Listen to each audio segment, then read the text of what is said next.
وبركاته.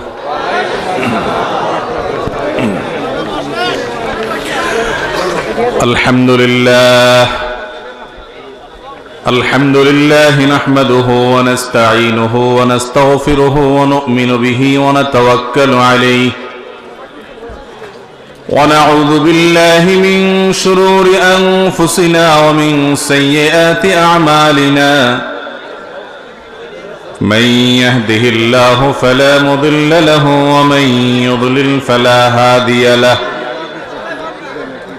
وأشهد أن لا إله إلا الله وحده لا شريك له وأشهد أن محمدا عبده ورسوله أرسله بالحق بشيرا ونذيرا وداعيا إلى الله بإذنه وسراجا منيرا أما بعد فقد قال الله تبارك وتعالى في كلامه المجيد وفرقانه الحميد بعد أعوذ بالله من الشيطان الرجيم فمن يعمل مثقال ذرة خيرا يره ومن يعمل مثقال ذرة شرا يره. ঐতিহ্যবাহী চাঁদপুর জেলার দক্ষিণ মতলবে অবস্থিত ঘিলাতলি সামাদিয়া ফাজিল মাদ্রাসার উদ্যোগে আয়োজিত আজকের এই 2 দিনব্যাপী ইসলামী মহাসম্মেলনের সম্মানিত সভাপতি, উপস্থিত ওয়াজিবুল ইহতেরাম উলামায়ে আযম এবং দূরদূরান্ত থেকে আগত আমার প্রাণপ্রিয় দিনদরদি ভাইয়েরা ও পর্দার আড়ালের মা ও বোনেরা, প্রায় 70 বছর হতে যাওয়া একটি দ্বীনী শিক্ষা প্রতিষ্ঠানের আঙ্গিনায় এত বিশাল একটি আয়োজনে একত্রিত হতে পারা, উপস্থিত হতে পারা, এটা আল্লাহ তাআলার পক্ষ থেকে অনেক বড় একটা ইহসান এবং মেহেরবানি। সেজন্য রব্বে করিমের শুকরিয়া জানাই, আলহামদুলিল্লাহ। আল্লাহর দরবারে কোনো আমল কবুল হওয়ার একটা প্রাথমিক আলামত হিসেবে মুহাক্কিক উলামায়ে কেরাম বলেন সে আমলের ধারাবাহিকতার তৌফিক লাভ করা। যে আমল একবার করার পর বারবার করার সুযোগ হয় বা একবার করার পর সেটাকে ধরে রাখার সুযোগ হয়, সে আমল দেখে সুধারণা করা যায়, হোসনে জন করা যায় আল্লাহর প্রতি যে আল্লাহ তাআলা সে আমলটি কবুল করেছেন বা করে থাকবেন। একটা দ্বীনী শিক্ষা প্রতিষ্ঠান 1.25 শতাব্দী পর্যন্ত টিকে থাকা, এটা আমাদের সুধারণার জন্ম দেয় যে এর প্রতিষ্ঠার সাথে, এর পরিচালনার সাথে, এটাকে গড়ে তোলার সাথে যারা যেভাবে জড়িত ছিলেন এই লোকগুলো আল্লাহর কাছে মাকবুল এবং আল্লাহর কাছে প্রিয় বান্দা। তাদের আমল আশা করা যে আল্লাহ তাআলা কবুল করে নিয়েছেন। আমরা দোয়া করি এই দ্বীনী শিক্ষা প্রতিষ্ঠানের আলো কিয়ামত পর্যন্ত শুধু চাঁদপুর নয়, গোটা বাংলাদেশ নয়, গোটা পৃথিবীতে হেদায়েতের আলো ছড়িয়ে বেড়াক। আল্লাহ তাআলা সেরকম শক্তি সামর্থ্যে প্রতিষ্ঠানকে দান করুন, আমিন। আমরা জানি যে এই প্রতিষ্ঠানে হাফেজ ছাত্রদের দস্তারবন্দি উপলক্ষে আজকের আয়োজন। যে সমস্ত শিক্ষার্থীরা কোরআনে কারীমের হিফজ সম্পন্ন করেছে, তারা কোরআনে কারীমের মর্ম অনুধাবন করা, কোরআনে কারীমের ব্যাখ্যা এবং বিশ্লেষণ, কোরআনের উলুম, এগুলো তারা ধারণ করতে পারবে, সে দোয়া আজকে আমরা এই আয়োজন থেকে সবাই রাখছি আল্লাহর দরবারে। এবং এই যে বহুমুখী এই দ্বীনী প্রতিষ্ঠান, এই প্রতিষ্ঠানের প্রতি অত্র এলাকার যে সমস্ত মুসলমান ভাই বোনেরা আছেন, আমাদের সবার কর্তব্য হলো আন্তরিকতার সাথে, মহব্বতের সাথে জুড়ে থাকা এবং যতটুকু আল্লাহ তাআলা তৌফিক দান করেন সহযোগিতা নিবেদন করা। আর কিছু করতে না পারি অন্তত মনে মনে কল্যাণ কামনা করা, দোয়া করা। এই কাজটা করবো তো ইনশাআল্লাহ। মনে রাখবেন উলামায়ে কেরাম এবং আলেম তৈরির কারখানাগুলোর সাথে যে সমস্ত সাধারণ মানুষেরা সম্পর্ক রাখেন, ভালোবাসা রাখেন, মহাব্বত করেন, এই লোকগুলো সচরাচর মুত্তাকি, পরহেজগার এবং আল্লাহর প্রিয় বান্দাই হয়ে থাকেন। এটা সবার নসিবে হয় না। ব্যক্তিগত আমল ইবাদত করা এক জিনিস, আর দ্বীনি শিক্ষা প্রতিষ্ঠান, আলেম তৈরির কারখানাগুলোকে ভালোবাসা, সেগুলোকে মহাব্বত করা আরেক জিনিস। এটা অনেক বড় মাপের ইবাদত। তো এই ইবাদতটি আমরা করবো তো ইনশাআল্লাহ। আল্লাহ তাআলা আমাদেরকে তৌফিক দান করুন। মুহতারাম হাজরিন, আমরা আজকে একটা সুনির্দিষ্ট বিষয়ের উপরে কিছু কথা আলোকপাত করে শেষের দিকে সংক্ষেপে কিছু প্রশ্ন উত্তর দেব আপনাদের ইনশাআল্লাহ। এরপর আমাদের সাদিক রহমান আজহারী ভাই ইনশাআল্লাহ আলোচনা পেশ করবেন আপনাদের সামনে। আমরা শুরুতে নিয়ত করে নেই যে কথাগুলো শুনবো আমলের নিয়ত শুনবো, যেন মাহফিল থেকে যাওয়ার পর আমার বিবেকে কিছু কথা আঘাত করতে থাকে, আমার ব্রেইনে যেন কিছু কথা, এখান থেকে যে কথাগুলো শুনে যাব সেগুলো যেন আমাকে অনবরত আমার চিন্তা শক্তিকে আঘাত করে, অর্থাৎ আমার মধ্যে পরিবর্তনের তাড়না যেন আসে।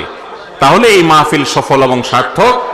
আর যদি শুনলেন, ভালো লাগলো, সুরের মূর্ছনায় আপনি হারিয়ে গেলেন, তাহলে সেক্ষেত্রে এই মাহফিল থেকে আপাত দৃষ্টিতে তেমন কোনো উপকার আমাদের হলো না। আলহামদুলিল্লাহ, আমরা এশার আগে দীর্ঘ সময় আলোচনা শুনছিলাম। আলোচনার ধরন এবং কোরআন এবং হাদিসের বিবরণ শুনে মনে হচ্ছিল যে এটা ওয়াজ মাহফিল, আওয়াজ মাহফিল না। আলহামদুলিল্লাহ, ওয়াজ মাহফিল হচ্ছে এখানে। এটা একটা আনন্দের বিষয় এলাকার মানুষের জন্য। ওয়াজ মাহফিল আর আওয়াজ মাহফিলের পার্থক্য তো জানেন। আওয়াজ মাহফিলে আওয়াজটাই মূল, ওয়াজ বা উপদেশ থাকে গৌণ, নামকা ওয়াস্তে। আর ওয়াজের মধ্যে উপদেশ এবং কোরআন এবং হাদিসের উদ্ধৃতি, আমাদের প্রয়োজনীয় বিষয়গুলো জানার সুযোগ, এগুলোই বেশি থাকে। আওয়াজ হয়তো একটু কম থাকে। কোনটা বেশি দরকার আমাদের, ওয়াজ না আওয়াজ? আল্লাহ তাআলা আমাদেরকে ওয়াজ আমলের নিয়তে শোনার তৌফিক দান করুন। মুহতারাম হাজরিন, আজ আমরা যে বিষয়টি নিয়ে আলোচনা করতে চাই সেটি হলো, আল্লাহ রাব্বুল আলামিন দুনিয়াতে বান্দাকে যে কোনো নেক আমলের একটা নগদ ফিডব্যাক দিয়ে থাকেন, আর আখিরাতে অনন্ত অসীমকালে তার যে পুরস্কার, তার যে জাযা, তার যে বদলা, সেটা তো আল্লাহ তো দিয়েই থাকেন। ওয়াদা গোটা কোরআন জুড়ে আল্লাহ তাআলা সেটাই করেছেন।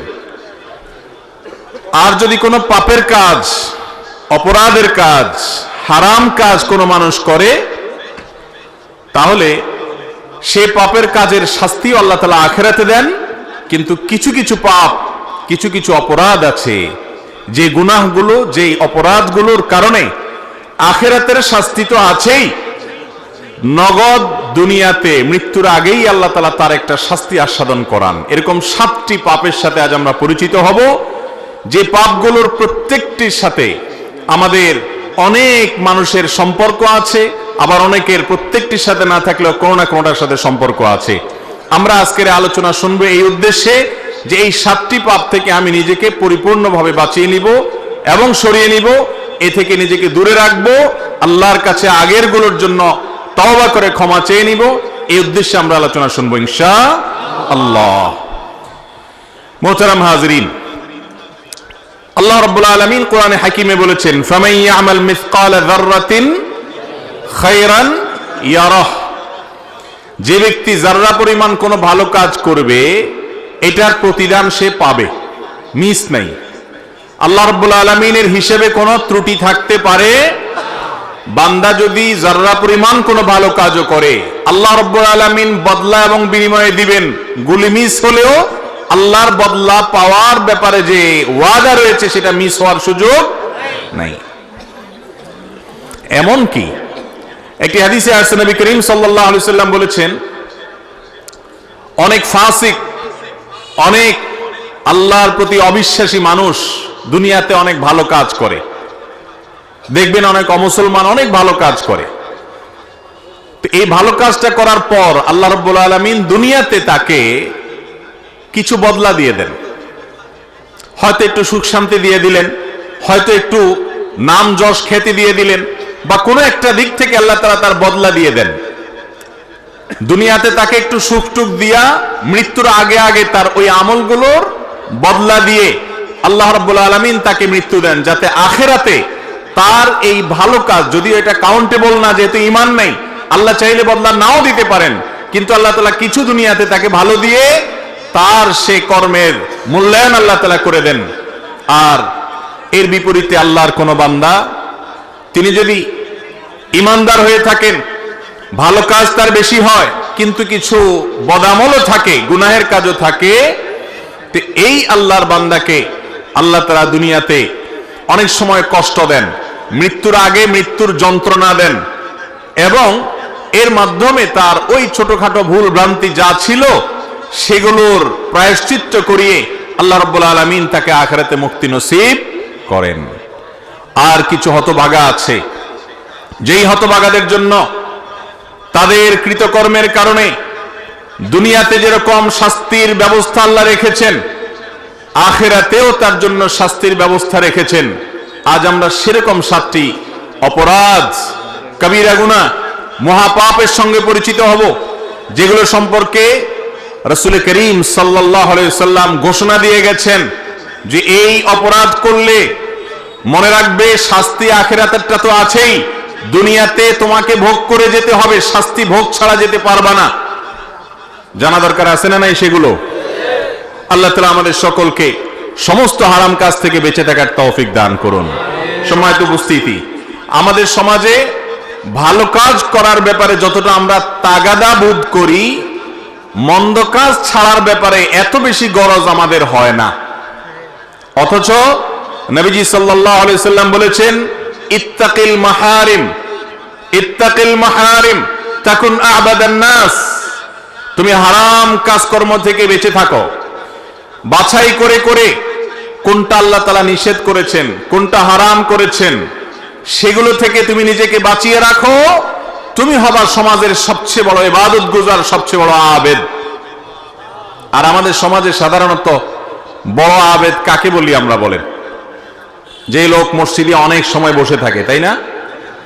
অনেক তাসবিহ তাহলিল করেন, অনেক নামাজ কালাম পড়েন, নফল সালাতের ইহতিমাম করেন, নফল সিয়াম রোজার ইহতিমাম করেন, দান সাদকা করেন, ওয়াজ শুনেন, কোরআন তেলাওয়াত শুনেন, এবং ইতিবাচক কাজ যেগুলো, করণীয় কাজ যেগুলো, সেগুলো যত বেশি করে আমরা মনে করি লোকটা তত বড় আবেদ। সন্দেহ নেই এগুলো ইবাদত, মৌলিক ইবাদত, সে বড় আবেদ। কিন্তু একজন মানুষের সবচেয়ে বড় আবেদ হওয়াটা তার শুধুমাত্র এই করণীয় কাজগুলো করার উপরে নির্ভর করে না, বরং কোন কোন ক্ষেত্রে করণীয় কাজের চাইতে বর্জনীয় কাজগুলো থেকে বেঁচে থাকাটা অনেক বেশি গুরুত্বপূর্ণ হয়। এই জন্য আমাদের যে কালিমাতুশ শাহাদা, কালিমাতুত তাওহীদ, এটা শুরু দেখেন নেতিবাচক দিয়া, আশহাদু আল লা ইলাহা, লা আগে, কোন উপাস্য নাই, ইবাদতের উপযুক্ত কোন উপাস্য নাই। উপাস্য অনেক আছে করে মানুষ, কিন্তু তারা আসলে রিয়েল ইলাহ না। এই না বলে এরপরে ইল্লাল্লাহ, তবে কে আছেন? শুধু আল্লাহ রাব্বুল আলামিন। এই জন্য মুহাদ্দিসিন ইকরাম বলেন যে আগে হলো তাখলিয়া, তারপরে হলো তাহলিয়া। আগে হলো গায়রুল্লাহ থেকে নিজেকে মুক্ত ঘোষণা করা, তাগুতের প্রতি অস্বীকৃতির ঘোষণা দেওয়া, এরপরে হলো ইলাহুল আলামিনের প্রতি ঈমান আনা। তাহলে শুধুমাত্র নামাজ রোজা পড়লে চলবে নাকি হারাম থেকেও বাঁচতে হবে? বাঁচতে হবে। আর সেই হারাম কাজগুলো যেগুলোর কারণে দুনিয়াতে নগদ শাস্তি হবে, তার মধ্যে থেকে সর্বপ্রথম যে হারাম কাজের কথা বলতে চাই সেটা হলো মা বাবার অবাধ্যতা, নাফরমানি, উকুকুল ওয়ালিদাইন হাদিসের ভাষায়, কোরআনের ভাষায়।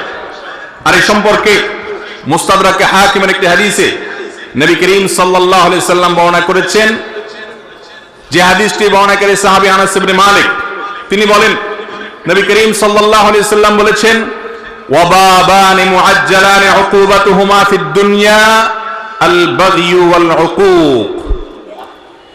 মানুষ যত পাপ করে, অপরাধ করে, যত অন্যায় এবং অনাচার করে, এর মধ্যে একটা পাপ এমন আছে যেই পাপের কারণে আল্লাহ তাআলা দুনিয়াতে নগদ শাস্তি দেন, আর সেটা হলো উকুকুল ওয়ালিদাইন বা মা বাবার নাফরমানি। মা বাবার কি করা ভাই? নাফরমানি করা। নাফরমানি মানে কি? মা বাবার অবাধ্য হওয়া। তারা যদি কোনো কাজের নির্দেশ করেন, সে নির্দেশকে আপনি আমলে নিলেন না, তোয়াক্কা করলেন না, মানলেন না, মা বাবার আদেশকে লঙ্ঘন করলেন, পাত্তা দিলেন না, কথা শুনলেন না, এবং তাদের প্রতি অবিচার হয়, জুলুম হয়, অথবা তাদেরকে ধমক দিয়ে কোনো কথা বললেন, এরকম কোনো কাজ যদি করেন, সেটা হলো মা বাবার কি করা ভাই? নাফরমানি করা। মা বাবা এমন একটা বিষয়, ইমানদারের জন্য সবচেয়ে কঠিন পরীক্ষাগুলোর মধ্যে একটা পরীক্ষার জায়গা।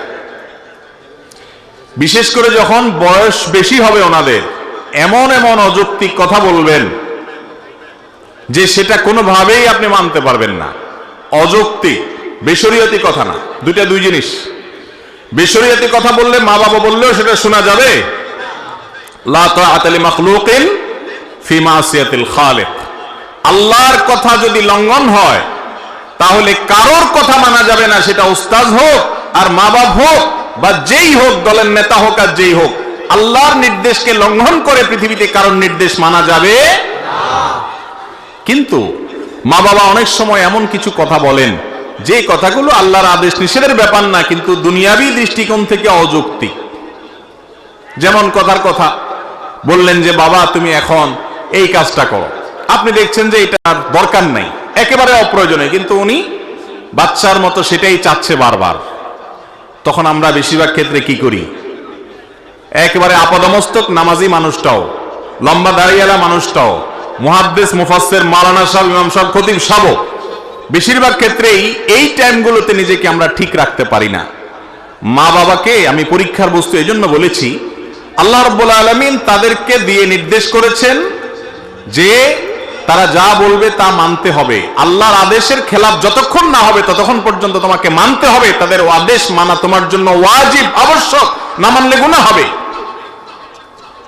তারা যদি তোমাকে অযৌক্তিক কিছু বলে, তাহলে তুমি যদি তোমার সক্ষমতায় না থাকে না মানলা, কিন্তু তাদের সাথে ধমক দিয়ে বেয়াদবি করে কথা বলা যাবে। আল্লাহর ভাষা খেয়াল করেন, ইম্মা ইয়াবলুগান্না ইনদাকাল কিবারা আহাদুহুমা আও কিলাহুমা। তোমার মা বাবার উভয়ে দুইজনই হয় বয়স বেশি হয়ে গেছে, অথবা যে কোনো একজনের বয়স বেশি হয়ে গেছে। দেখেন, ফালা তাকুল লাহুমা উফফিন ওয়ালা তানহারহুমা। মা বাপকে ধমক দিয়ে কথা বলো না, উফ এটা বলো না, তাদের সামনে বিরক্তি প্রকাশ করো না। যখন তাদের বার্ধক্য আসবে, আল্লাহ এই কথা কেন বললেন?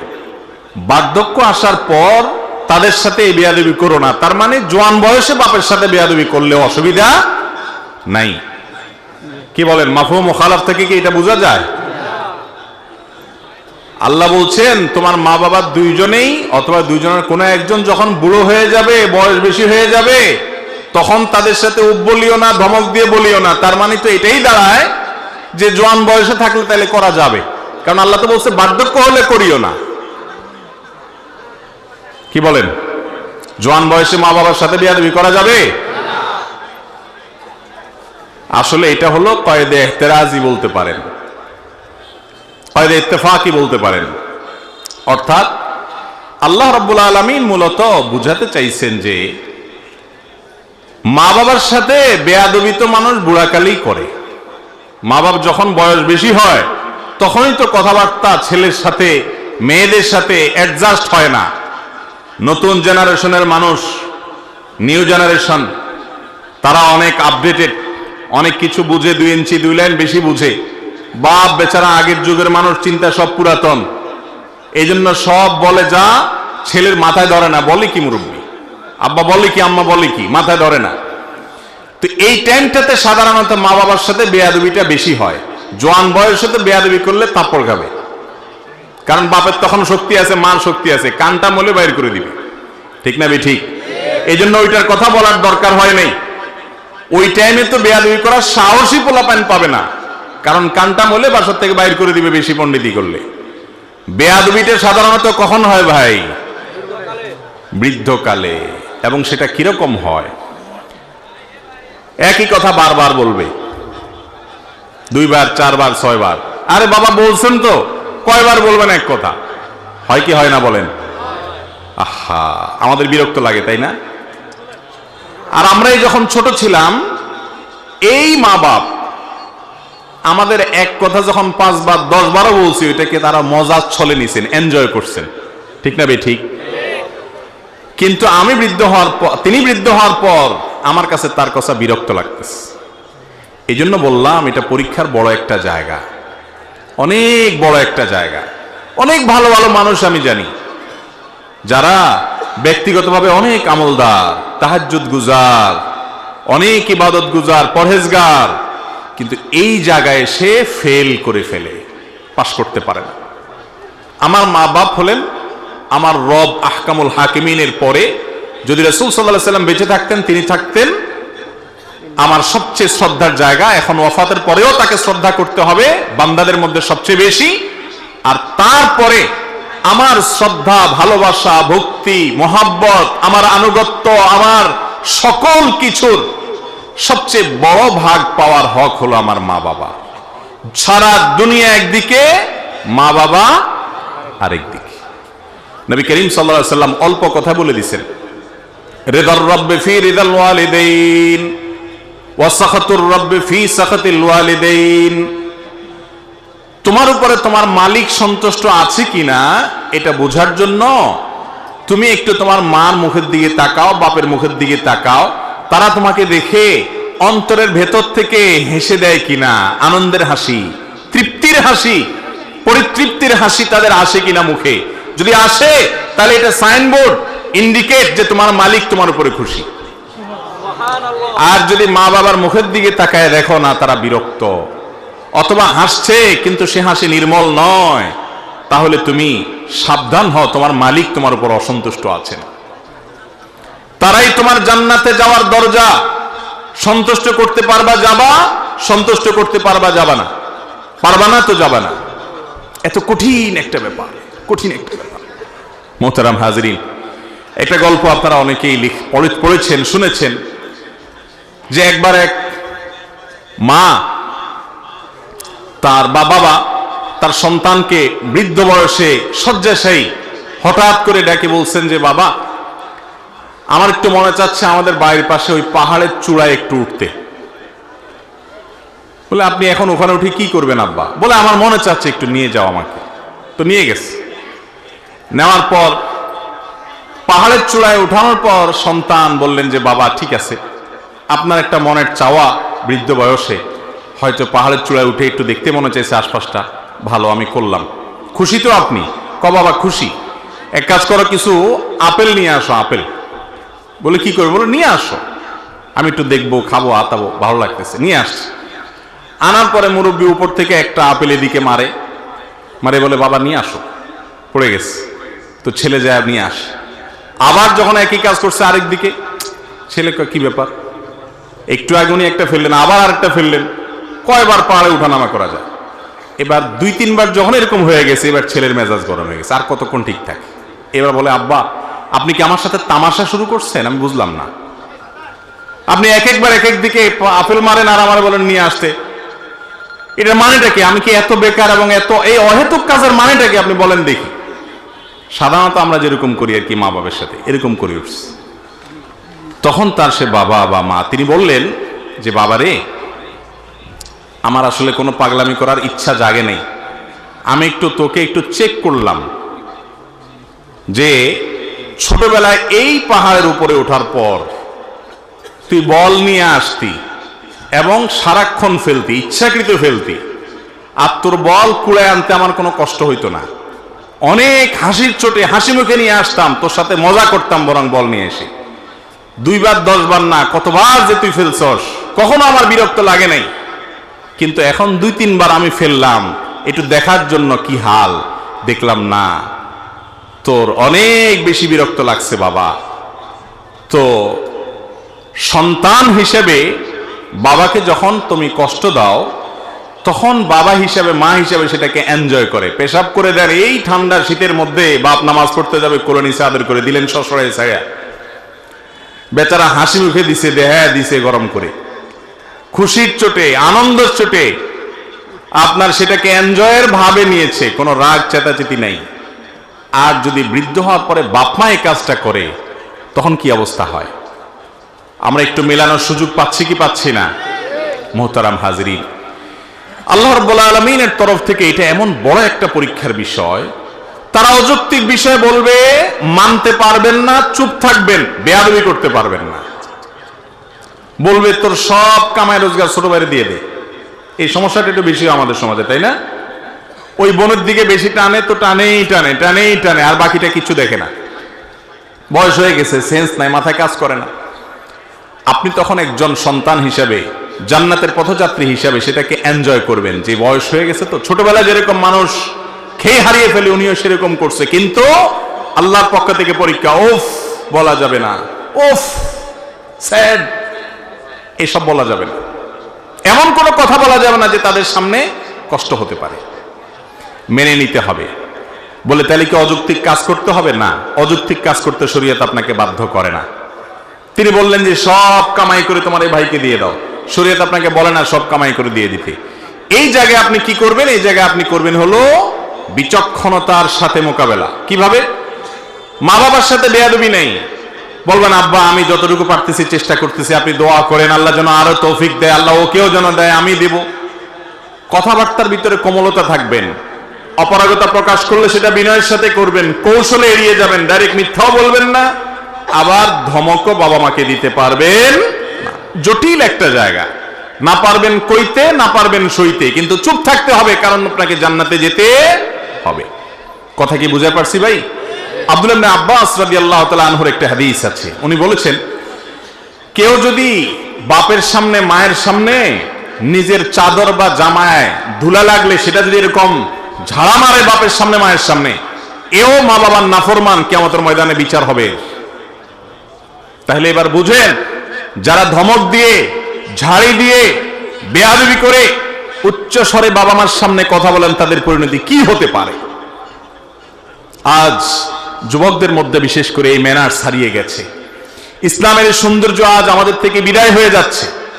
এটাকে পুনরায় আমাদের মধ্যে ফিরিয়ে আনতে হবে এবং তওবা নাসুহা করতে হবে। যদি বাবার সাথে বেয়াদবি করেন, দুনিয়াতে আপনার সন্তানের হাতে আপনি লাঞ্ছিত হবেন, নগদ শাস্তি, আখিরাতেরটা পরে, মিস নাই। একটা ঘটনা আপনারা শুনছেন না, বহুত পুরাতন মাহফিলে তো এই ঘটনা শুনতে শুনতে আমরা ছোটবেলা থেকে বড় হয়েছি। যে বাপের গলায় রশি বেঁধে বলে ছেলে টানতেছে, বাড়ি থেকে টানতে টানতে বাঁশের ঝাড় পরিমাণ আনার পরে বাপে বলছে বাবা, ইশারা দিছে একটু থাম থাম। তো ছেলে বলছে যে কি ব্যাপার, হাত দিয়ে কি ইশারা দিতেছ? তোমার তো আজকে নিয়ে খেতে ফেলাই দিয়ে আসবো, জ্বালাইতেছ বহুত। এরকম কুলাঙ্গার দু চারটা এখনো আছে, একেবারে রূপকথার গল্প না।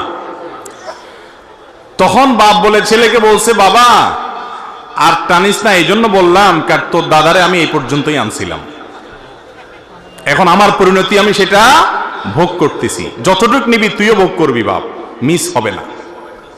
এমন এক ডেঞ্জারাস বিষয়, যে সমস্ত সন্তান তার ছেলের সামনে, তার মেয়ের সামনে বাবার জুতাটা সোজা করে দেয়, বাসা থেকে বের হওয়ার সময় জুতাটা আগায়া দেয়, ওই ব্যক্তির ছেলে যখন বড় হবে সে তার বাপের জুতার উপর পা দিতে তার বিবেকে বাঁধবে। কারণ সে পরিবার থেকে দেখে দেখে শিখছে কিভাবে বাবাকে সম্মান করতে হয়।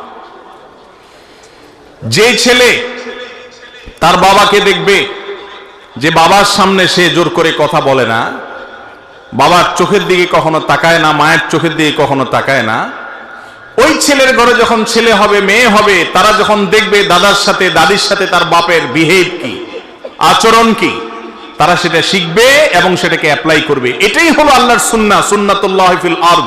এটার ব্যতিক্রম হয় না। এজন্য মা বাবার অবাধ্য সন্তানরা যতটুকু বেয়াদবি করেন, কমপক্ষে ততটুকু কোনো কোনো ক্ষেত্রে তার চাইতে বেশি সহ্য করার জন্য প্রস্তুত হয়ে যান। কথা কি বুঝাতে পারছি? আল্লাহ তাআলা আমাদের সবাইকে মা বাবার কদর করার তৌফিক দান করুন। বিয়ে করার পর মা বাবার বাধ্যগত থাকাটা একটু বেশি কঠিন হয়, একটু বেশি কঠিন হয়। কারণ এই টাইমে দেখা যায় আমাদের সামাজিক যে ব্যবস্থাপনা আছে, যৌথ পরিবার সিস্টেম আছে, এটার কারণে আরো নানা কারণে বোঝাপড়ার ভেজাল হয়। বাপ মা একদিকে, বউ আরেক দিকে টানে, বউ খুশি করতে গেলে বাপ মা নারাজ, বাপ মা খুশি করতে গেলে বউ নারাজ। এরকম হয় কি হয় না? এই অবস্থায় আমি সবসময় বলি, পাকা আর পুতার ঘষাঘষিতে মরিচের অবস্থা যেরকম খারাপ হয়, ছেলেমেয়েরা এইরকম টাইমে এসে অত্যন্ত চালাক মানুষের মতো দুই দিককার প্রেশার নিতে হয় এবং সাবধান থাকতে হয়। বউর যাতে হক নষ্ট না হয়, এই জন্য বউকে যা দরকার বুঝানো, স্যাক্রিফাইস সব করতে হবে, কিন্তু বউর ঝাড়ির চোটে আবার মা বাবার দিকে এসে ছুটা যাবে না। আর যদি কখনো বড় কোনো স্যাক্রিফাইস করতে হয়, তাহলে স্ত্রীর সাথে সেটা করতে হবে। মায়ের ব্যাপারে আপনার বেয়াদবি করে বা তাদের উপরে চড়াও হয়ে কোনো কিছু করা যাবে। আল্লাহ তাআলা আমাদেরকে বোঝার তৌফিক দান করুন। তাহলে একটি পাপের কথা জানলাম, যেই পাপটার শাস্তি আল্লাহ তাআলা দুনিয়াতে নগদ দেন, সেটা হলো মা বাবার নাফরমানি। এই নাফরমানি আজকাল বাড়ছে সমাজে না কমছে? বাড়ছে। কিরকম বাড়া বাড়ছে? এখন বন্ধুর সাথে কথা বলে খুব মিষ্টি সুরে, তাই না? মনে করেন আড্ডা মারতেছেন দোস্তের সাথে, ফোন করলো বাপে মায়ে, কই আসুস বাবা, অনেক রাত হয়ে গেছে, চলে আয়। ফোনটা ধরেই দিলেন একটা ঝাড়ি। এত কেন কেন করো, এতবার ফোন দিছো, হয়েছে তো, বুঝলাম তো, এবার রাখো। মোবাইলটা রেখে এবার দোস্তে, হ্যাঁ বল কি অবস্থা, মিষ্টি সুরে। আছে না নাই? এটাকে বলে কুলাঙ্গার সন্তান। এটারে কি বলে ভাই? কুলাঙ্গার সন্তান। ভাই রে, এই সন্তানের জন্যই জাহান্নাম। এরাই কপাল পোড়া। এই কপাল পোড়া সন্তান হওয়ার জায়গা থেকে বেরিয়ে আসতে হবে, নিজের সঙ্গে চ্যালেঞ্জ করতে হবে, সংগ্রাম করতে হবে, মা বাবার অনুগত সন্তান হতে হবে। রাজা মহারাজাদের কাছে প্রজারা যেরকম থাকে, প্রজাদের কাছে রাজা মহারাজারা যেরকম থাকে, আপনার কাছে আপনার বাপ মা সেরকম থাকবে। তারা অশিক্ষিত, তারা বুঝে না, তারা উল্টাপাল্টা বলে, তাদের বয়স হয়ে গেছে, কোনো সেন্স নাই, এরপরও আপনার বাপ আপনার মা দুনিয়াতে তাদের মাধ্যমে এসেছেন, তাদের সাথে বেয়াদবি কখনো করা যাবে? এমনকি তারা যদি আপনার হক নষ্ট করে, ভালো করে শুনে রাখেন, বাপ আপনার হক নষ্ট করেছে, ভরণ পোষণ দেয় নাই, মা হক নষ্ট করেছে, আপনার খোঁজ খবর রাখে নাই, আপনার প্রতি জুলুম করছে, আরেক সন্তানের দিকে টানছে, তাদের পাপের কারণে অবশ্যই তাদেরও বিচার হবে। মা বাপ যে একেবারে আমাদের প্রতি জুলুম করলে আল্লাহর কাছে পার পাবে তা না, তার বিচার আল্লাহ করবে, কিন্তু সন্তান হিসাবে আপনি তার কোনো বিচার করতে পারবেন না। এত জটিল একটা বিষয়।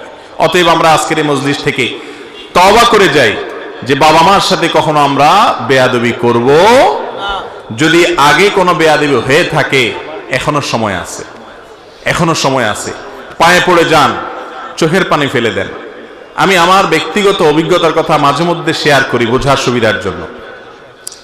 সন্তান হিসেবে আমাদের দেশের যে আর্থ সামাজিক অবস্থা, যৌথ ফ্যামিলি ব্যবস্থাপনা আর দরকার নাই, একেবারে অপ্রয়োজনীয়, কিন্তু উনি বাচ্চার মতো সেটাই চাচ্ছে বারবার।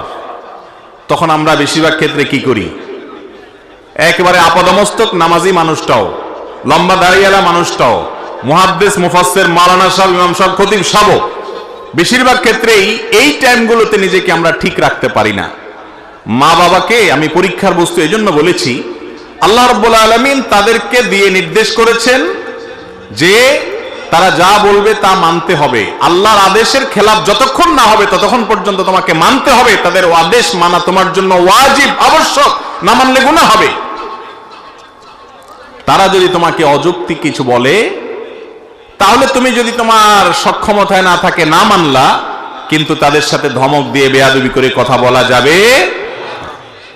আল্লাহর ভাষা খেয়াল করেন, ইম্মা ইয়াবলুগান্না ইনদাকাল কিবারা আহাদুহুমা আও কিলাহুমা, তোমার মা বাবার উভয়ে দুইজনই হয় বয়স বেশি হয়ে গেছে, অথবা যে কোনো একজনের বয়স বেশি হয়ে গেছে। দেখেন, ফালা তাকুল লাহুমা উফফিন ওয়ালা তানহারহুমা, মা বাপকে ধমক দিয়ে কথা বলো না, উফ এটা বলো না, তাদের সামনে বিরক্তি প্রকাশ করো না। যখন তাদের বার্ধক্য আসবে, আল্লাহ এই কথা কেন বললেন? বার্ধক্য আসার পর তাদের সাথে এই বেয়াদবি করো না, তার মানে জোয়ান বয়সে বাপের সাথে বেয়াদবি করলে অসুবিধা নাই। কি বলেন? মাফহুম মুখালাফ থেকে কি এটা বোঝা যায়? আল্লাহ বলছেন তোমার মা বাবা দুইজনেই অথবা দুইজনের কোনো একজন যখন বুড়ো হয়ে যাবে, বয়স বেশি হয়ে যাবে, তখন তাদের সাথে বলিও না, ধমক দিয়ে বলিও না। তার মানে তো এটাই দাঁড়ায় যে জোয়ান বয়সে থাকলে তাহলে করা যাবে, কারণ আল্লাহ তো বলছে বার্ধক্য হলে করিও না। কি বলেন?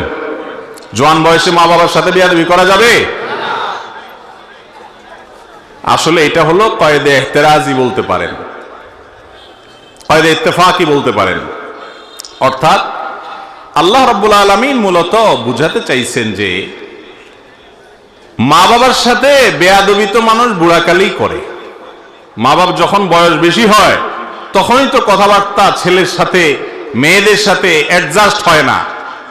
নতুন জেনারেশনের মানুষ, নিউ জেনারেশন, তারা অনেক আপডেটেড, অনেক কিছু বুঝে, 2 ইঞ্চি 2 লাইন বেশি বুঝে। বাপ বেচারা আগের যুগের মানুষ, চিন্তা সব পুরাতন, এই জন্য সব বলে যা ছেলের মাথায় ধরে না। বলে কি মুরব্বী, আব্বা বলে কি, আম্মা বলে কি, মাথায় ধরে না। তো এই টাইমটাতে সাধারণত মা বাবার সাথে বেয়াদবিটা বেশি হয়। জোয়ান বয়সে তো বেয়াদবি করলে থাপ্পড় খাবে, কারণ বাপের তখন শক্তি আছে, মার শক্তি আছে, কানটা মলে বাইর করে দিবে। ঠিক না? ঠিক। এই জন্য ওইটার কথা বলার দরকার হয় নাই। ওই টাইমে তো বেয়াদবি করার সাহসী পোলাপান পাবে না, কারণ কানটা মলে বাসার থেকে বাইর করে দিবে বেশি পণ্ডিতি করলে। বেয়াদবিটা সাধারণত কখন হয় ভাই? বৃদ্ধকালে। এবং সেটা কিরকম হয়? একই কথা বারবার বলবে, 2 বার 4 বার 6 বার। আরে বাবা বলছেন তো, কয়বার বলবেন এক কথা? হয় কি হয় না বলেন? আহা, আমাদের বিরক্ত লাগে, তাই না? আর আমরাই যখন ছোট ছিলাম, এই মা বাপ আমাদের এক কথা যখন 5 বার 10 বারও বলছি, ওইটাকে তারা মজার ছলে নিছেন, এনজয় করছেন। ঠিক না? ঠিক। কিন্তু আমি বৃদ্ধ হওয়ার পর, তিনি বৃদ্ধ হওয়ার পর আমার কাছে তার কথা বিরক্ত লাগতেছে। এই জন্য বললাম এটা পরীক্ষার বড় একটা জায়গা, অনেক বড় একটা জায়গা।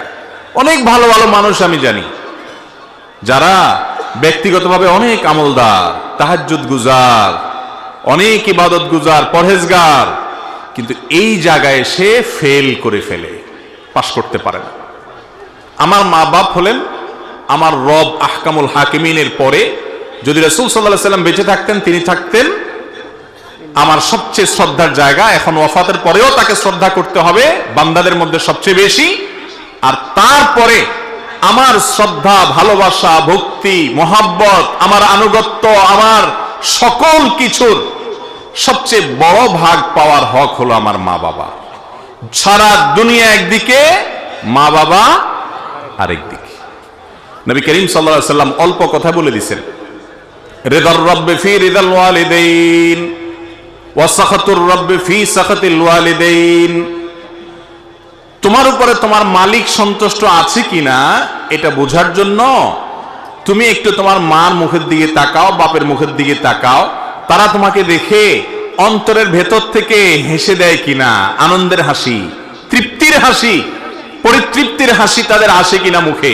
যদি আসে তাহলে এটা সাইনবোর্ড, ইন্ডিকেট যে তোমার মালিক তোমার উপরে খুশি। আর যদি মা বাবার মুখের দিকে তাকায় দেখো না, তারা বিরক্ত, অথবা হাসছে কিন্তু সে হাসি নির্মল নয়, তাহলে তুমি সাবধান হও, তোমার মালিক তোমার উপর অসন্তুষ্ট আছেন। তারাই তোমার জান্নাতে যাওয়ার দরজা। সন্তুষ্ট করতে পারবা যাবা, সন্তুষ্ট করতে পারবা যাবা না, পারবা না তো যাবা না। এত কঠিন একটা ব্যাপার, কঠিন একটা ব্যাপার। মোহতারাম হাজরিন, একটা গল্প আপনারা অনেকেই পড়েছেন, শুনেছেন, যে একবার এক মা তার বাবা তার সন্তানকে বৃদ্ধ বয়সে শয্যাশায়ী হঠাৎ করে ডেকে বলছেন যে বাবা, আমার একটু মনে চাচ্ছে আমাদের বাড়ির পাশে ওই পাহাড়ের চূড়ায় একটু উঠতে। বলে আপনি এখন ওখানে উঠে কি করবেন আব্বা? বলে আমার মনে চাচ্ছে একটু নিয়ে যাও আমাকে। তো নিয়ে গেছে। নেওয়ার পর পাহাড়ের চূড়ায় উঠানোর পর সন্তান বললেন যে বাবা ঠিক আছে, আপনার একটা মনের চাওয়া, বৃদ্ধ বয়সে হয়তো পাহাড়ের চূড়ায় উঠে একটু দেখতে মনে চাইছে আশপাশটা, ভালো, আমি করলাম। খুশি তো আপনি? ক বাবা খুশি। এক কাজ করো, কিছু আপেল নিয়ে আসো। আপেল। বলে কি করবো? বলে নিয়ে আসো, আমি একটু দেখবো, খাবো, আতাবো, ভালো লাগতেছে। নিয়ে আসছি। আনার পরে মুরব্বী উপর থেকে একটা আপেল এদিকে মারে, বলে বাবা নিয়ে আসো, পড়ে গেছে। তো ছেলে যায় নিয়ে আসে। আবার যখন একই কাজ করছে আরেক দিকে, ছেলে কি ব্যাপার? একটু আগে উনি একটা ফেললেন, আবার আরেকটা ফেললেন, কয়বার পাহাড়ে উঠানামা করা যায়? এবার 2-3 বার যখন এরকম হয়ে গেছে, এবার ছেলের মেজাজ গরম হয়ে গেছে, আর কতক্ষণ ঠিক থাকে। এবার বলে, আব্বা আপনি কি আমার সাথে তামাশা শুরু করছেন? আমি বুঝলাম না, আপনি এক একবার এক এক দিকে আপেল মারেন আর আমার বলেন নিয়ে আসতে, এটার মানেটা কি? আমি কি এত বেকার এবং এত এই অহেতুক কাজের মানেটা কি আপনি বলেন দেখি। সাধারণত আমরা যেরকম করি আর কি, মা বাবার সাথে এরকম করে উঠছি। তখন তার সে বাবা বা মা তিনি বললেন যে, বাবা রে, আমার আসলে কোনো পাগলামি করার ইচ্ছা জাগে নেই, আমি তোকে একটু চেক করলাম যে ছোটবেলায় এই পাহাড়ের উপরে ওঠার পর তুই বল নিয়ে আসতি এবং সারাক্ষণ ফেলতি, ইচ্ছাকৃত ফেলতি, আর তোর বল কুড়ায় আনতে আমার কোনো কষ্ট হইতো না, অনেক হাসির চোটে হাসি মুখে নিয়ে আসতাম, তোর সাথে মজা করতাম বরং বল নিয়ে এসে। 2 বার 10 বার না, কতবার যে তুই ফেলছস, কখনো আমার বিরক্ত লাগে নাই, কিন্তু এখন 2-3 বার আমি ফেললাম একটু দেখার জন্য কি হাল, দেখলাম না তোর অনেক বেশি বিরক্ত লাগছে বাবা।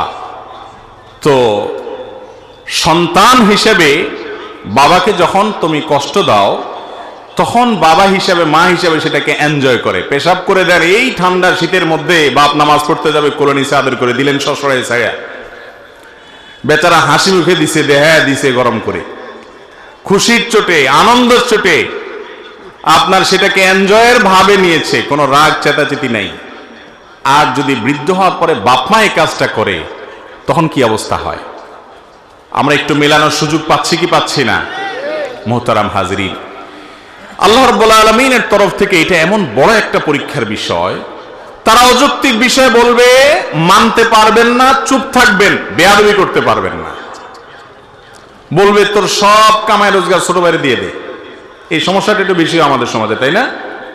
ওই বোনের দিকে বেশি টানে তো টানেই টানে টানেই টানে, আর বাকিটা কিছু দেখে না, বয়স হয়ে গেছে, সেন্স নাই, মাথায় কাজ করে না। আপনি তখন একজন সন্তান হিসাবে, জান্নাতের পথযাত্রী হিসাবে সেটাকে এনজয় করবেন, যে বয়স হয়ে গেছে তো, ছোটবেলায় যেরকম মানুষ খেয়ে হারিয়ে ফেলে উনিও সেরকম করছে, কিন্তু আল্লাহর পক্ষ থেকে পরীক্ষা, ওফ বলা যাবে না, ওফ স্যাড এসব বলা যাবে না, এমন কোনো কথা বলা যাবে না যে তাদের সামনে কষ্ট হতে পারে, মেনে নিতে হবে। বলে তাহলে কি অযৌক্তিক কাজ করতে হবে? না, অযৌক্তিক কাজ করতে শরীয়ত আপনাকে বাধ্য করে না। তিনি বললেন যে সব কামাই করে তোমার এই ভাইকে দিয়ে দাও, শরীয়ত আপনাকে বলে না সব কামাই করে দিয়ে দিতে। এই জায়গায় আপনি কি করবেন? এই জায়গায় আপনি করবেন হলো বিচক্ষণতার সাথে মোকাবেলা। কিভাবে? মা বাবার সাথে বেয়াদবি নেই, বলবেন আব্বা আমি যতটুকু পারতেছি চেষ্টা করতেছি, আপনি দোয়া করেন আল্লাহ যেন আরো তৌফিক দেয়, আল্লাহ ওকেও যেন দেয়, আমি দেব। কথাবার্তার ভিতরে কোমলতা থাকবেন, অপারগতা প্রকাশ করলে সেটা বিনয়ের সাথে করবেন, কৌশলে এড়িয়ে যাবেন, ডাইরেক্ট মিথ্যাও বলবেন না, আবার ধমকও বাবা মাকে দিতে পারবেন না। জটিল একটা জায়গা, না পারবেন কইতে, না পারবেন সইতে, কিন্তু চুপ থাকতে হবে, কারণ আপনাকে জান্নাতে যেতে হবে। কথা কি বুঝে পারছি ভাই? আব্দুল্লাহ ইবনে আব্বাস রাদিয়াল্লাহু তাআলা আনহুর একটা হাদিস আছে, উনি বলেছেন, কেউ যদি বাপের সামনে মায়ের সামনে নিজের চাদর বা জামায় ধুলা লাগলে সেটা যদি এরকম ঝাড়া মারে বাপের সামনে মায়ের সামনে, এও মা বাবার নাফরমান, কিয়ামতের ময়দানে বিচার হবে।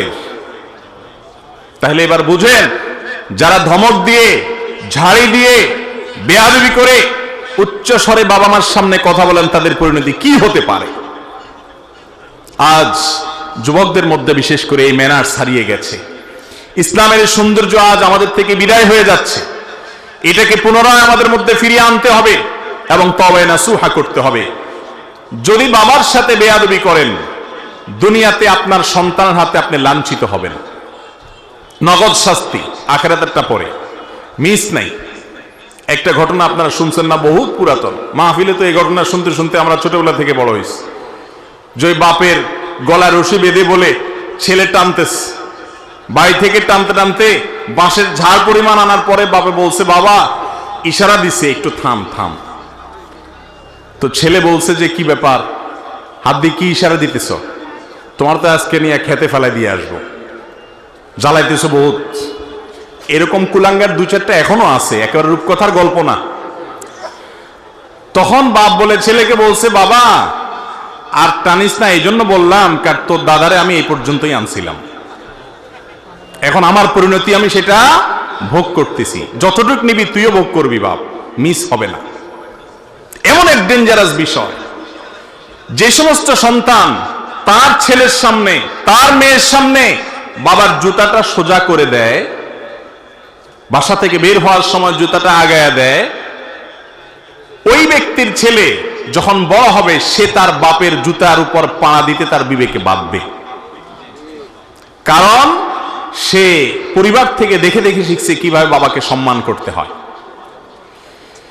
যে ছেলে তার বাবাকে দেখবে যে বাবার সামনে সে জোর করে কথা বলে না, বাবার চোখের দিকে কখনো তাকায় না, মায়ের চোখের দিকে কখনো তাকায় না, ওই ছেলের ঘরে যখন ছেলে হবে, মেয়ে হবে, তারা যখন দেখবে দাদার সাথে দাদির সাথে তার বাপের বিহেভ কি, আচরণ কি, তারা সেটা শিখবে এবং সেটাকে অ্যাপ্লাই করবে। এটাই হলো আল্লাহর সুন্নাহ, সুন্নাতুল্লাহ ফিল আরদ।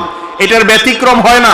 এজন্য মা বাবার অবাধ্য সন্তানরা যতটুকু বেয়াদবি করেন, কমপক্ষে ততটুকু কোনো কোনো ক্ষেত্রে তার চাইতে বেশি সহ্য করার জন্য প্রস্তুত হয়ে যান। কথা কি বুঝাতে পারছি? আল্লাহ তাআলা আমাদের সবাইকে মা বাবার কদর করার তৌফিক দান করুন। বিয়ে করার পর মা বাবার বাধ্যগত থাকাটা একটু বেশি কঠিন হয়, একটু বেশি কঠিন হয়। কারণ এই টাইমে দেখা যায় আমাদের সামাজিক যে ব্যবস্থাপনা আছে, যৌথ পরিবার সিস্টেম আছে, এটার কারণে আরো নানা কারণে বোঝাপড়ার ভেজাল হয়। বাপ মা একদিকে, বউ আরেক দিকে টানে, বউ খুশি করতে গেলে বাপ মা নারাজ, বাপ মা খুশি করতে গেলে বউ নারাজ। এরকম হয় কি হয় না? এই অবস্থায় আমি সবসময় বলি, পাকা আর পুতার ঘষাঘষিতে মরিচের অবস্থা যেরকম খারাপ হয়, ছেলে মেয়েরা এইরকম টাইমে এসে অত্যন্ত চালাক মানুষের মতো দুই দিককার প্রেশার নিতে হয় এবং সাবধান থাকতে হয়। বউর যাতে হক নষ্ট না হয়, এই জন্য বউকে যা দরকার বুঝানো, স্যাক্রিফাইস সব করতে হবে, কিন্তু বউর ঝাড়ির চোটে আবার মা বাবার দিকে এসে ছুটা যাবে না। আর যদি কখনো বড় কোনো স্যাক্রিফাইস করতে হয়, তাহলে স্ত্রীর সাথে সেটা করতে হবে। মায়ের ব্যাপারে আপনার বেয়াদবি করে বা তাদের উপরে চড়াও হয়ে কোনো কিছু করা যাবে। আল্লাহ তাআলা আমাদেরকে বোঝার তৌফিক দান করুন। তাহলে একটি পাপের কথা জানলাম, যেই পাপটার শাস্তি আল্লাহ তাআলা দুনিয়াতে নগদ দেন, সেটা হলো মা বাবার নাফরমানি। এই নাফরমানি আজকাল বাড়ছে সমাজে না কমছে? বাড়ছে। কিরকম বাড়া বাড়ছে? এখন বন্ধুর সাথে কথা বলে খুব মিষ্টি সুরে, তাই না? মনে করেন আড্ডা মারতেছেন দোস্তের সাথে, ফোন করলো বাপে মায়ে, কই আসুস বাবা, অনেক রাত হয়ে গেছে, চলে আয়। ফোনটা ধরেই দিলেন একটা ঝাড়ি, এত কেন কেন করো, এতবার ফোন দিছো, হয়েছে তো, বুঝলাম তো, এবার রাখো। মোবাইলটা রেখে এবার দোস্তে, হ্যাঁ বল কি অবস্থা, মিষ্টি সুরে। আছে না নাই? এটাকে বলে কুলাঙ্গার সন্তান। এটারে কি বলে ভাই? কুলাঙ্গার সন্তান। ভাই রে, এই সন্তানের জন্যই জাহান্নাম। এরাই কপাল পোড়া। এই কপাল পোড়া সন্তান হওয়ার জায়গা থেকে বেরিয়ে আসতে হবে, নিজের সঙ্গে চ্যালেঞ্জ করতে হবে, সংগ্রাম করতে হবে, মা বাবার অনুগত সন্তান হতে হবে। রাজা মহারাজাদের কাছে প্রজারা যেরকম থাকে, প্রজাদের কাছে রাজা মহারাজারা যেরকম থাকে, আপনার কাছে আপনার বাপ মা সেরকম থাকবে। তারা অশিক্ষিত, তারা বুঝে না, তারা উল্টাপাল্টা বলে, তাদের বয়স হয়ে গেছে, কোনো সেন্স নাই, এরপরও আপনার বাপ আপনার মা দুনিয়াতে তাদের মাধ্যমে এসেছেন, তাদের সাথে বেয়াদবি কখনো করা যাবে? এমনকি তারা যদি আপনার হক নষ্ট করে, ভালো করে শুনে রাখেন, বাপ আপনার হক নষ্ট করেছে, ভরণ পোষণ দেয় নাই, মা হক নষ্ট করেছে, আপনার খোঁজ খবর রাখে নাই, আপনার প্রতি জুলুম করছে, আরেক সন্তানের দিকে টানছে, তাদের পাপের কারণে অবশ্যই তাদেরও বিচার হবে। মা বাপ যে একেবারে আমাদের প্রতি জুলুম করলে আল্লাহর কাছে পার পাবে তা না, তার বিচার আল্লাহ করবে, কিন্তু সন্তান হিসাবে আপনি তার কোনো বিচার করতে পারবেন না। এত জটিল একটা বিষয়। অতএব আমরা আজকের এই মজলিস থেকে তওবা করে যাই যে বাবা মার সাথে কখনো আমরা বেয়াদবি করব। যদি আগে কোনো বেয়াদবি হয়ে থাকে, এখনো সময় আছে, এখনো সময় আছে। পায়ে পড়ে যান, চোখের পানি ফেলে দেন। আমি আমার ব্যক্তিগত অভিজ্ঞতার কথা মাঝে মধ্যে শেয়ার করি বোঝার সুবিধার জন্য। সন্তান হিসেবে আমাদের দেশের যে আর্থ সামাজিক অবস্থা, যৌথ ফ্যামিলি ব্যবস্থাপনা, নানা রকম সীমাবদ্ধতা, আমরা নিজেদেরকে পরিপূর্ণ বাবা মার অনুগত করে রাখা কঠিন হয়। অনেক সময় পারিপার্শ্বিকতার কারণে, সুশিক্ষার অভাবে, এক একজনের এক এক সমস্যার কারণে বাবা মার সাথে উচ্চবাচ্য হয়ে যায়, জোরে কথা বলে ফেলি, হয় কি হয় না? এরকম যদি কখনো হয়, আমি ব্যক্তিগতভাবে যে এক্সারসাইজটা করি, আমি মনে করি যে সমস্ত মুত্তাকি পরহেজগার মানুষদের এটা করা উচিত, এবং সবাই করেন নিশ্চয়ই, আরো ভালোভাবে হয়তো করেন।